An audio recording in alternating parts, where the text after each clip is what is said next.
Daddy Frankie, nakita ko sa vlog mo, nagregalo ka ng motor. Bakit yung hinihiling ko ng motor, hindi mo naman maibigay? Patay tayo dyan. Ano naramdaman mo nung nakita mong ano? Nalungkot ako Sabi ko, si Daddy Frankie, yung hindi umihiling, hindi niya binigyan niya. Yung umihiling, hindi niya binigyan. Sabi ko.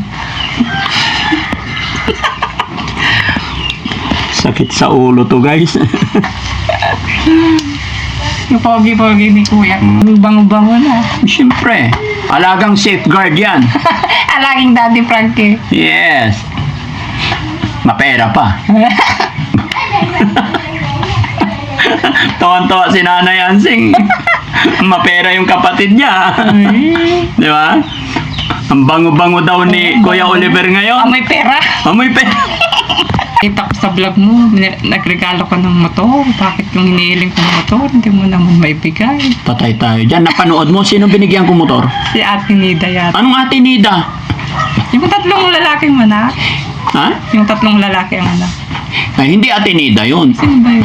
Ano napanood mo? Mary Jane ba yun? Yung teacher yata yung nanay. Tignan mo kung saan-saan ka nanonood. Pero napanood mo, nagbigay ako motor. Oo, Honda pa naman. Ay, ang ganda, sabi ko.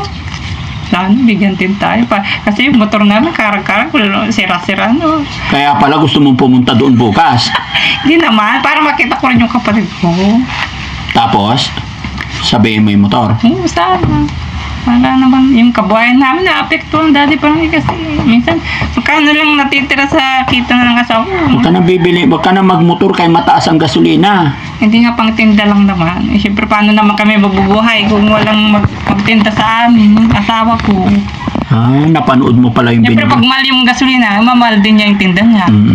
So napanood mo pala yung Oo, motor na binigay ko. Oo. Hindi pala ako makatakas sa'yo, no? Oo, dati Anong motor yung nakita mo? Honda. Honda? Honda 155 yata. Anong kulay? Honda TMX itim. Tignan mo. Iba-iba pinapanood nito. Wala to. Itim red. Red? Ay, red. Sige, red. Oo, nakita ko talaga. Ay, ang ganda naman binigyan ng motor ng Daddy Frankie. Bakit kaya hindi tayo binigyan? Sabi ko. Malakas ka pa naman eh.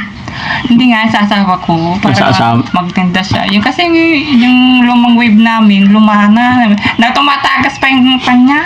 Wave yung wave yung naka-sidecar na motor nyo? So gusto mo rin yung Honda? Sana. Kung magbibigay ka. Anong naramdaman mo nung nakita mong Nalungkot ako Sabi ko, si Daddy Frankie, yung hindi umihiling, hindi niya binigyan niya. Yung umihiling, hindi niya binigyan. Sabi ko. Sakit sa ulo to, guys. Ayan na, ito na nga ba yung nagkatotoo na yung sinasabi sa comment section, nayari ka Daddy Frankie. Galing na sa bibig niya yung yung hindi. Yung hindi umihiling, binigyan niya. Yung umihiling, hindi niya binigyan. Sabi ko. Tigas talaga na mukha ni Nanay Ansing. Oo, pag hindi matigas yung mukha, hindi na, yari na. Malambot ay wala. Kasi Nanay Ansing, kawawa yung buhay ng mga yun, kaya binigyan. Ikaw mukhang hindi kawawa. Kawawa din kami. Siyempre pag dinagano po yung asawa ko, di wala kami kakainin. Yan lang naman inaasahan namin. Ako, nag-added sundo sa mga ko sa school. Alam mo naman, maliliit pa yung mga anak ko. Di pwedeng gala-gala dyan sa kalsada. Kaya added sundo ko. Ito, yung bike namin, Kahit sira-sira, pinagtsatsagaan ko. Buti ka pa nga, may mga bike na ganyan. Yung binigyan ko, wala sila, as in, wala silang... Hindi, yung single kasi gamit ng anak kong, yung grade 6 ko ngayon, mag-grade 7 na. Ito, dalawa, yung kangkas ko dyan. Di ba, tatlo yung anak ko. Minsan, walang kadena, natatanggal kasi kabit na naman. Tapos, minsan, natatanggal yung manibela niya. Sige, inaano na lang ng goma. Kaya sana yung motor Daddy Frankie para may panghanap buhay ang asawa ko. Sabihin mo muna kay Kuya Oliver kung papayag siya. Kuya, sana payag ka ba na bigyan ako ni Daddy Frankie ng motor? Para may pangtinding asawa ko. Bakit may pera ko asan? Yung pera mo nakatago kay Daddy Frankie. 200 na yata. Kuya Oliver, bawasan mo yung pera mo. Bigyan mo pambiling motor na. Yung asawa ko nagtitindang gulay. Yung minsan tumatagas na nga yung langis. Anong gusto mo? Yung pera niya bawasan? Sana, Daddy Frankie, kung gusto niya, payag ka ba? Oo. Oo. Oo. Baka mamaya magalit ka. Hindi. Mamaya magwala ka. Ay, kinuha mo yung pera ko. Sabihin mo. Hindi, kasi Nanay Ansing, yung pera ni Kuya Oliver is yun, isipin natin para sa future niya. Pero kung babawasan natin pambili ng motor mo, malaki kasi mahal ang motor. Magkano Kahit motor? second hand na lang, Daddy Frankie. Hindi naman, kahit second hand na lang. Basta makapanghanap buhay pa, pwede pa. Kahit Gaya hindi na brand new. Kaya na sinabi ko, Nanay Ansing, pag yung pera ni Kuya Oliver babawasan natin, liliit yung pera niya, di ba, iniisip natin yun para sa kinabukasan ni Kuya Oliver. At saka hindi ko rin madidesisyonan basta-basta unless si Kuya Oliver ang magsasabi pag maayos na siya at kagustuhan niya. Well, Albert. Ha? Anong Gusto mo bawasan ko yung pera mo? May pambiling mo to. Uy, lahat naman sa'yo. Oo. Mamaya na, galit na galit ka na ba? Hindi. Ito sabi ko. Magkano na yung pera niya? 185. 185. Akala ko 200 na. Hindi, 185 pa lang. Dinadagdagan mo naman, Nanay Ansing, mag-abonado ako niyan. Sorry, Daddy Frankie, nagkakamali. Oh, 181. O, tignan mo. Hindi, tignan mo, nakalista lang nagkamali ka rin. Oo. Hindi, ikaw, wala kang listahan. Alam mo, isip mo, 200 na. Hindi. Nagkamali lang, Daddy Frankie. Ha? Nagkamali lang. Nagkamali lang. Dinadagdagan mo talaga, di mag-aabono ako nito.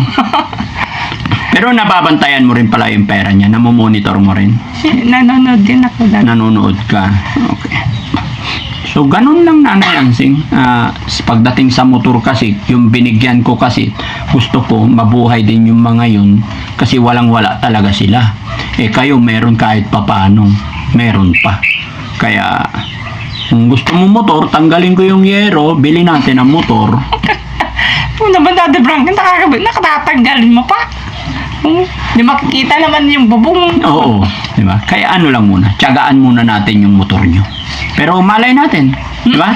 Mag-pray lang tayo. Gaya na sinabi ko, yung pera kasi ni Kuya Oliver, hindi ako pwedeng mag-decide. Kasi ang gusto ng mga taong nagbigay is para sa kinabukasan niya. Pero kung nasa iyo na yung kapatid mo, wala na ang magagawa. Kasi pag iti-turn over namin sa inyo si Kuya Oliver, turn over din yung pera. Sana, umaling ka na, Kuya. Yung pogi-pogi ni Kuya. Gusgusin siya dun, nakakanong lapitan. O takot kang hawakan. Oh. Hindi lumapit, takot ka. Ngayon ang Para bango-bango. yung mga kawayan, dumi-dumi. Ngayon bango na. Ang bango-bango na. Siyempre, alagang safeguard yan.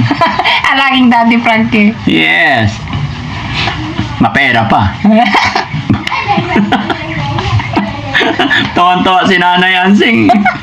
Mapera yung kapatid niya. Di ba?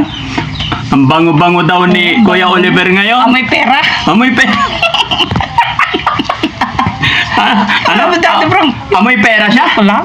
Amoy pera na si Kuya Oliver. Oo. Mayaman. Pero gusto ko tumaling talaga yung kapatid. Magaling na yan. Para hindi naman siya Tuloy-tuloy lang. minamalit ng iba. Kasi ang mangyayari dyan, Nanay Ansing, every 3 months na. Pagpunta natin dyan, after that, every 3 months na lang. Magaan na. And then, after that, sa center na lang. Center na. Oo. Mayroon ng maintain na gamot. Yan, sa center na lang kukunin. Sa RHU. Daddy Frankie, minsan kasi na-realize ko rin. Dapat talaga pagmamahal lang. Pagmamahal, unawa. Katakot-takot na unawa ang dapat pala sa ganitong mga kaso. Pero hindi na mahirap ngayon, Nanay Ansing, kasi normal na po yan. Basta yun, magiging maintenance lang. Kukunin lang natin sa RHU. Ha? Pero pag umuwi ka na dito, huwag matigas ang ulo mo. Huwag ka nang nagwawala. Huwag Ayusin mo makulit. Pag sinabing, matulog ka na, matulog na. Natutulog talaga yan sa tamang Yung oras. mga anak ko, pag minsan makukulit din, na pagpasensyahan mo sila. Na, minsan nag-aaway din sila, nagsisigawan. Siyempre, mga bata na turing Kuya Oliver, anong masasabi mo? Sabi ni Nanay Ansing, ang bango-bango mo daw, amoy pera ka daw. Hindi, noon amoy mabaho. O ngayon, Ngayon, mabango na. amoy Amoy mabango. mabango. Naamoy mo yung pera. Hindi naman, Daddy Frankie, saan nagkapalit ko yan? Kaya nga, syempre may pera siya ngayon. Di ba? Hindi, alagaan ko na yun pag bumalik siya. Gagawin ko yung obligasyon ng isang kapatid. Hindi naman na siya mahirap alaga. Pero minsan, pag stress ako, yung maiwasang di magalit, lalo yung mga anak ko minsan. Pero minsan sabi ko, ay, kalma.